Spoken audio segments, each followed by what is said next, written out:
Later this semester, I began romantically seeing another Georgia Tech student. And even though I hadn't known him for that long, and we weren't technically dating, to be completely honest, I fell for him extremely fast. There was something about being with him that made me the happiest that I had been in a very long time. We talked about a lot of personal topics, and I told him things about myself that I had never told anyone else. He's the person that I have been the most vulnerable to in my entire life. And rather suddenly, I found out that he did not want to see me anymore, and that he had found someone else. He told me that he loved everything about my character, my personality, my goals, but there was just one thing that he couldn't reconcile. He told me that he wasn't attracted to me because I am Black. He told me that our time together was essentially an experiment to see if he could be with a Black man. I was an experiment. My feelings were part of an experiment. The dissection of my heart was no different than that of some cold, lifeless creature sprawled out on a laboratory table. And he told me that he just simply preferred to date short, chubby Asian men. Although the queer community is often marketed as some inclusive group of people who they themselves have been marginalized by society, for a lot of people of color within, we are victims of constant hypocrisy. Far too often, racist gunmen, shielded by the presumed innocence of preferences, take constant shots at unarmed men with exposed hearts. People told me that I dodged a bullet with that guy. I didn't dodge anything. Instead, I have a wound, along with all of the others, that will never really heal. We live in a society where people believe that it's perfectly fine and natural to have racial preferences when dating. And you know, I might agree with this if we were true to what a preference actually is. You can prefer to eat pineapples over other fruit. Because don't get me wrong, I love pineapples, right? But in my preferences for pineapples, I wouldn't say that I only eat pineapples. And more importantly, I would never say that I wouldn't be able to gain any sort of benefit or satisfaction from eating any other fruit. And this is where the problem resides when people start talking about racial preferences, because they are often exclusionary of people and based in very stereotypical and prejudicial generalizations. And these generalizations strip people of their individuality and then clothe them with unwanted uniformity. And when you choose to be prejudicial or discriminatory towards people based off of race, due to some perceived superiority of yours or inferiority of theirs, the English language, probably because it's a phenomenon that's happened so many times throughout history, has developed a word for this. And the word is racism. And those who enact racism are known as racists.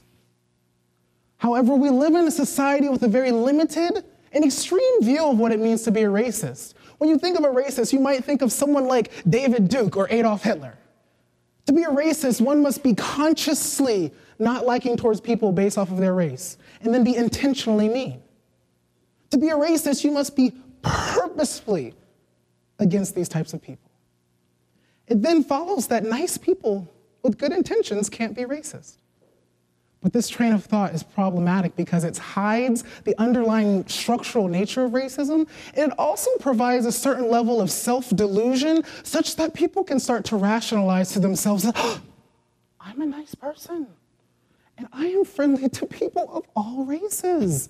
So therefore, I am free of all racial biases, and I could never participate in racism. But what we fail to realize is that there are different degrees and types of racism. And the type that I'm talking about here is known as sexual racism, which is racism within the context of sexual attraction, dating, and sex. And so sexual racism is abundant in both queer and non-queer communities. However, like I said, it is particularly problematic and hypocritical to exist within a community of people who have been and still are being persecuted and denied rights based off of characteristics that they have no control over. Yet, the same people who are out there fighting and rallying for equal rights based off of their sexuality are the same ones who are blocking out and being racist towards people who are standing next to them in the exact same fight. This level of hypocrisy and cognitive dissonance is infuriating to have to be a part of. And moreover, our global society is changing due to the increase of technology. In particular, our views and goals of dating have significantly changed over time due to the influx of dating apps. And the same can be said within the queer community. If anything, I might argue that the queer community has become more dependent upon these apps because they allow you to first circumvent the hassle of figuring out the sexuality of a person. However, these dating apps have become breeding grounds for sexual racism. Research has shown that gay men are more likely than their straight male counterparts to show blatant forms of sexual racism on their profiles. These manifest themselves in dating apps where it's extreme commonplace to see things like no blacks, no Asians, only into white men, just a preference. But even for the people who aren't directly participating in these blatant acts of racism, many choose to remain silent and become complacent with these things happening within their communities. And research has also shown that those who are participants in and complacent with forms of sexual racism are highly correlated to those who are participants in or complacent with other forms of racism, like those that are more overt or structural in nature. And so when I give this argument for sexual racism, in the past I've gotten some rebuttals from people of the presumed counter-argument, okay, so if having racial preferences makes you racist, then doesn't that mean being gay and preferring to date men makes you sexist? And so if you're the type of person wondering this, then the answer to your question is no, absolutely not. And trying to make this argument is a clear false equivalence because sexuality is something that you are born with. You are not taught to be gay. And if you're the type of person that refutes this claim, then there is a completely different TED Talk for you, right? But the difference between our sexuality and our preferences is that we are not born with these preferences. To imply that someone is born believing that black people are unattractive is to imply that race-based discrimination is genetic. And this is dangerous on many levels, but in particular, it then provides those who perpetuate racism the ability to hide under this veil of victimhood of some uncontrollable and genetic racism, as opposed to owning up to the truth that they are free-thinking agents that then choose to perpetuate bigotry. And so our sexual desires in our societies often influence one another. We grow up and we are taught that certain things are good, normal, and beautiful. And in many countries around the world, our beliefs and our ideas are shaped by racist societies. However, the thing is, we are free thinking, and we have the ability to experience directly or indirectly other cultures and people, and we're able to grow and change our beliefs. And this is why it is so important to have diverse representation in all forms and in all levels. This is why it is a huge deal to have black actors and black directors portraying true narratives of the black experience as opposed to the stereotypical ones that have inundated society. And the same can be said for all people of color in representation in media. This is why it's a big deal to have black instructors and black professors at leading institutions in order to show people that we are just as intellectually capable and worthy of learning from as other races. In addition to being a computer science PhD student here at Georgia Tech, I'm also an instructor for an introductory computer science course within the College of Computing. And in the College of Computing, there are around 100 or so faculty or instructors that interact with students. And not including myself, there are only 5 that are Black. 1 is a Black woman. Out of the entire 100 or so, only about 3 are Latina. In the entire incoming freshman class for the fall 2018 semester here at Georgia Tech, only 7% were Black. And so if we're saying that our sexual desires in our societies are influencing one another, which then can be influenced by diverse representation, this makes me question, what type of social learning environment are we setting up here? And don't get me wrong, I get it. You can't always choose the demographic makeup of the society that you're around. However, many times we can, and we do. One of the things that bothers me the most here at Georgia Tech is when I go into a public space and I see people self-segregating based off of race. Because it takes effort to do this, whether conscious or not. However, the implications of this are dire. If your friend group is made up of people of all of the same race, gender, sexual orientation, religion, etc., then I would say that you are living life in a very limited and problematic way.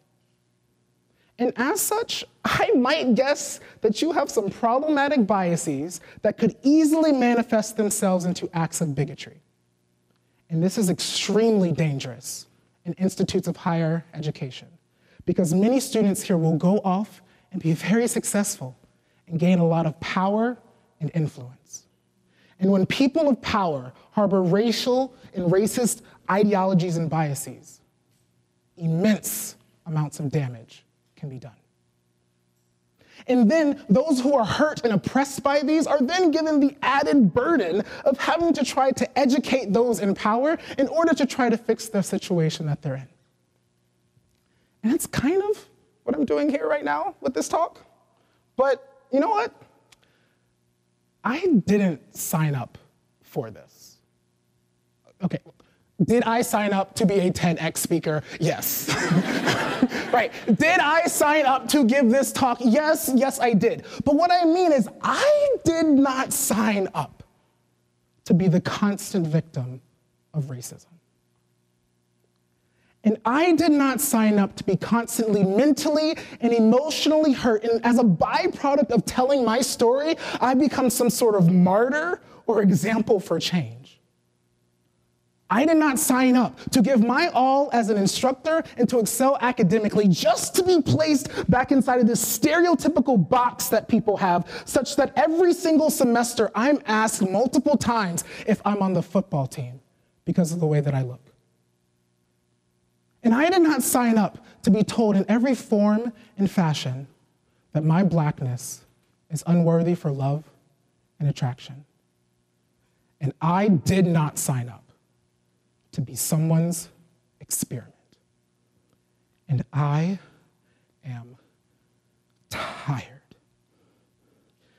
People like me are tired. It is exhausting to have to try to prove yourself in every single aspect in life and just simply living and existing. So, how can you help in this situation? I want to leave you all with my own 3 R's of how you can resist and rectify racist ideologies. And so the first one is to reflect. Reflect upon your own racial biases. If you're the type of person that has these racial preferences, ask yourself why and how did they come about? And please do try to think to yourself how you are able to group an entire collection of people and then cancel them out without affording them the individuality that you yourself often want and expect to receive from others.